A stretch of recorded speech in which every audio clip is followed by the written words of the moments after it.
અમરેલી અને જૂનાગઢ જિલ્લામાં વરસાદી માહોલ. ભેંસાણમાં બપોર બાદ વરસ્યો વરસાદ તો સાવરકુંડલામાં પણ ઝમાઝમ વરસાદ.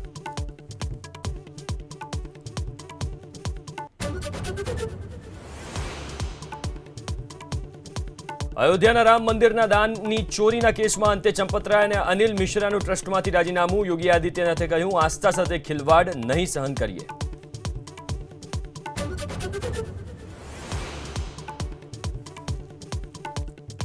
ગુજરાત એટીએસે અમદાવાદમાં ઝડપી પાડ્યું ડ્રગ્સનું સૌથી મોટું નેટવર્ક. નમસ્તે સર્કલ પાસે અંદાજે કરોડના ખર્ચે ટ્રામાડોલ ડ્રગ્સનો જથ્થો જપ્ત. એક વ્યક્તિની ધરપકડ.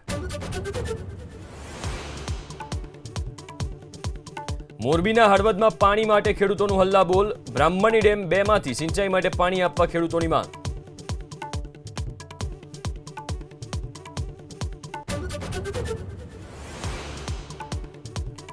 વલસાડના અબ્રમા રોડ ઉપર પીગળ્યો ડામર. માર્ગ મકાન વિભાગના અધિકારીઓ થયા દોડતા. અકસ્માત ન થાય તે માટે રોડ પર નાખવામાં આવી માટી.